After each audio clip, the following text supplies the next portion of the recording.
So, Al, yesterday you were talking about how the Knicks should have done something in Game 3. Do you expect them to retaliate in Game 4? Well, unfortunately, we've talked so much about it. Now the refs are going to be like on alert, high alert. Yeah, they are. Right?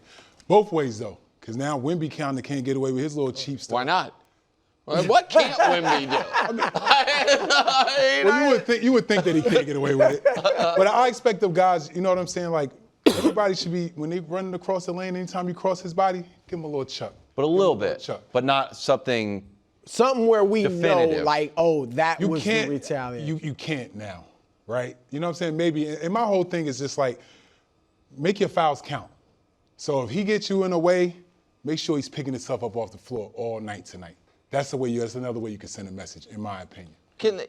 So you're saying when Mitchell Robinson checks in the game, the first chance he has to contest a Wemby shot, he can't just whack him? He can't, like, sit, again, I'm not encouraging anything to the level of, I'm not saying you should elbow him in the neck,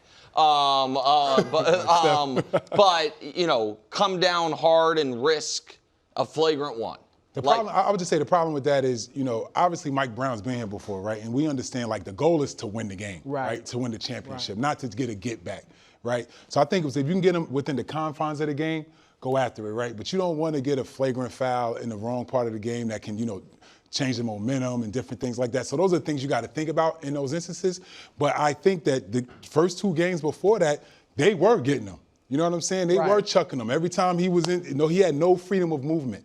So I think that that's what they got to do. They got to have more of a focus on it. They got to be overly physical with him tonight, I would say. I'm with you. I thought the time to retaliate was in Game 3. It was. Like, that's when it happened. That's when you had a 2-0 cushion. So if a player got ejected for it or whatever, you got some cushion to play with. Good point. Now, to your point, man, it's about winning the game. We will get them back when we win the game. Jalen Brunson, obviously a leader on the team. You saw his reaction. In the moment, he was like, and then just went back to playing. Right. Like, so he might be telling guys, look, everybody thinks we got to go back and play our game, beat them, let's get physical with him.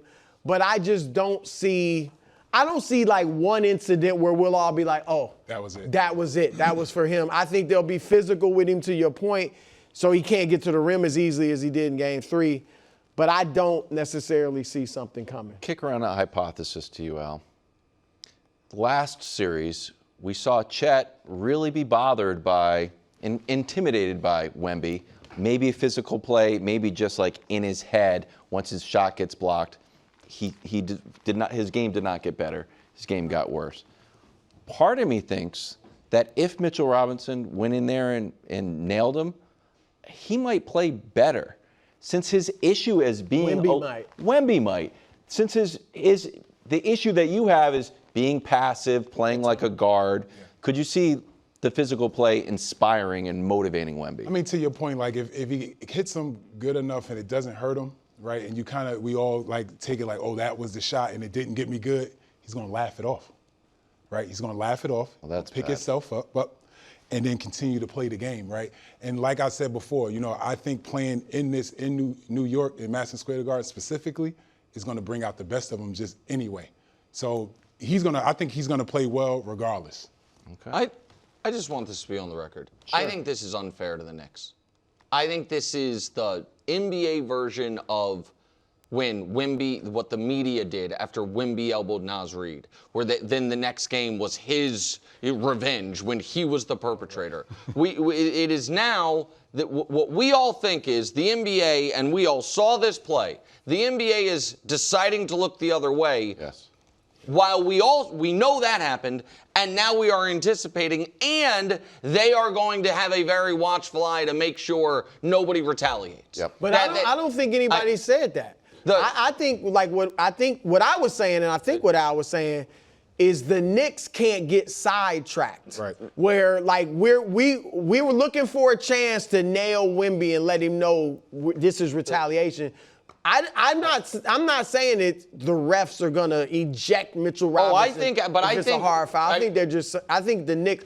I think Al was saying both. Tell me if I'm wrong. That the refs are going to be on high alert for any retaliation because of the conversation over the last 2 days. That's what I was saying. Yeah, that's what I thought. So that I don't know. That does your analogy earlier of the umpire warning both dugouts.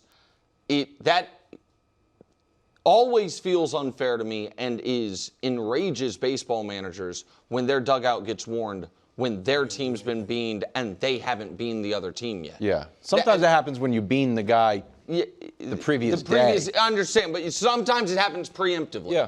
And and again, I'm not out here looking for, you know what I mean, like dirty play. But I do think there's a level of you didn't just shove anybody down. You shoved our superstar down. In fact, when you did it to Jose Alvarado, no one talked about it. Right, exactly. And paid no penalty. And so there is our superstar Jalen Brunson barely landed under your 7th best player Julian Champagne's foot. Flagrant foul. Our do-it-all, whatever rank he is on the team, Josh Hart, kind of kicked up at your 9th best player, Luke Cornett. It was a technical foul. Your guy, Stephon Castle, ran through Jalen Brunson, reviewed common foul. Wemby palmed the back of Brunson's head, throws him down, not reviewed, no foul, and the league office the next day is like, should have been a foul, but it's not a flagrant foul. But to your point, like I said, Al, and I'm not saying this to take a shot at the Knicks. They could have done. That's not really who they're. You just mentioned all these times they taking shots at them, and the Knicks haven't done anything except win 2 of the 3 games. Like, I just don't think it's in them. I don't think it's in Mitchell Robinson either to just go out there and kind of take a cheap shot, even though I think he's a good physical player. If I'm Wemby and I see he's getting ready to take the opening tip is Huck Porty, I'm nervous. I am on alert. 3 games into the finals, Brunson is many people's MVP, but he's also shooting just 37% from the field, 31% from 3. At the same time, he's been super clutch. So it's a bit of a mixed bag. How do you expect Brunson to respond tonight? I think he's going to be awesome. He has earned my full confidence as a playoff performer. Before I show the stats, just quick little anecdotes. Year 1, first year with the Knicks, games 5 and 6 against Miami, facing elimination, 38 points, then 41 points. Second year with the Knicks, 3 straight 40-point games to eliminate Philadelphia, and then game 5 against Indiana, facing elimination, 44 points. Third year with the Knicks, 40 to eliminate Detroit. Game 4 against Boston that we talked about before, 39 and 12, and then facing elimination against the Pacers, 32 points. This year, they haven't really had any adversity in the playoffs so far, but that Game 5 against Atlanta, when it was determining whether or not Atlanta was going to be able to really have them on the ropes, he scored 39. Jalen Brunson, this is his playoff resume as a Knick and where it ranks amongst contemporaries in the last 4 years. He is a high-volume, high-effectiveness scorer, and I think that he is going to do that again tonight. So over 30? Yeah, absolutely. Well, I'd say, yeah, those stats are impressive, but he ain't have Stephon Castle guarding. Right. This kid that's is true. a bigger body. He's just is a different look, one that he hadn't seen, and one that, is really impressive defensively the way he guards. Do I expect him to play well? Yes. I don't think he's played bad at all anyway, just to be all the way honest, right? I think that what we expect from him is in the 4th quarter to be clutch. He's been clutch. Right. But let's just take it back to what I've been telling you all about playing here in the Garden, right? And talk about pressure, right? He's human just like everybody else. He has eyes. He sees what's printed and everything. Look at what I saw at the back of the Daily News today. Oh. It said, don't be a hero. So that's what I'm talking about when you play here in New York that's different than anywhere else. Rue's been Talking about this for your 30 language. years. The people that can afford for these tickets to go to the games, they read the paper. Right. And these people are going to be in the stadium and they're going to be looking like, Jay, don't do too much. Right. Play the way we've been playing to get here. So that's what I talk about, the pressure of when you're playing in New York compared to playing anywhere else in this league. So Jalen obviously, has the confidence of the city, has the confidence of everybody at his desk, his teammates, everything. But we are expecting him to kind of play the way they have been playing that got them to the 13-game win streak, playing through Cat. Right. And so we have to decide, like for him tonight, are you going to be ultra aggressive trying to score the ball? Are you going to make the extra pass? Are we going to play through Cat? That's going to be his biggest challenge tonight. Yeah, look, I think he'll get 30-ish points. Like, he's going to put up a lot of points. But to Al's point, I don't think it'll be efficient. Like, you mentioned Stephon Castle. This is what he has done to arguably the two best point guard scorers, probably definitively, right now in the league. SGA has his second worst series as far as efficiency, and then Brunson having the worst series of his playoff life as far as efficiency because of Castle's defense. And I think as this series goes on, we've talked about Wemby's fatigue potential. When somebody picking you up full court, and they are letting them be physical with him too, they're hand checking, bumping, things like that, that can wear Brunson down. Well, like, he's turning him a lot, going up the court and things like that. And so the key quickly, Nick, is like Al said, and like the back page of the Daily News said, they want to move that ball and get it moving. We got a video. We don't have to show the whole thing, but Brunson, there were times he just dribbled out the entire first 20 seconds of the shot clock and then shot and missed. And nobody's getting anything going. They had 18 assists last game, only 6 in the second half. They were averaging 27 assists in those 13 games. So this is what they want to avoid. This is what the back page was talking about. But will Brunson play that way? I like that video. So here would be my question about this. And you know what? I want to give credit where it's due. I was talking to my brother-in-law about this series. That's your brother-in-law. And listen, he's not a basketball expert, he's a lawyer. However, he does go to the same dry cleaner as Mike Brown. So maybe he picked something up.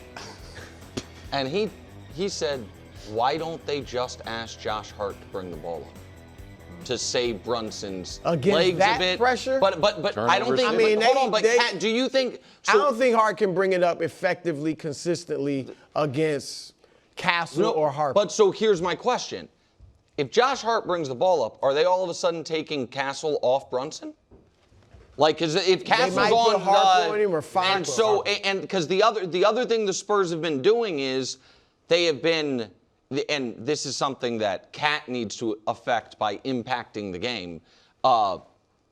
In Game 3, Wemby was guarding Hart, which means he was guarding no one. Right. If Cat was more active, maybe you would have switched on to him. But if they're going with the same essential format they went in Game 3, where Wemby's checking Hart, and they ask Hart to bring the ball up, then all of a sudden you're at least making them adjust some things. So if you want to pressure full court and put Castle on there, all right, see how that works, and then who's guarding Brunson? Again, I know guys switch all of that, but I do think there is a level of what has been very effective for Castle is he's exhausting the guys with it, and you're getting into your offense at 12 on the shot clock instead of 20 on the shot clock. Mm-hmm. So I wonder if that's I think they would. Playing point guard, we saw it with Kevin Durant, who's a good ball handler, but that's different than running the point. Right. And especially against this team, which is they would be turning Josh Hart, even if it's De'Aaron Fox. Right. I just don't think Hart, and I think they get into the offense late and maybe make a lot of turnovers. I want more Jalen, to be honest with you. More meaning? I know his usage rate is up. I'm okay with just eye test wise, outside of the videos that you show, and I know late in the shot clock stuff I don't love, but when I'm watching the game, I'm never mad that Jalen Brunson is taking a shot. That style of play is playing in San Antonio. Yeah, and that style of play had them as a 3rd seed in the East and down 2-1 to Atlanta. Okay, it was when they started sharing about it they got going. Also had them up 2-0 against the Spurs, though, right? No, I think they had a little more movement. But Brunson was shooting more. I don't mind him shooting a lot. It's just stickiness. Is the ball moving? Yeah. And he's going to shoot it a lot, which is fine. I'm just talking about the ball movement. Okay.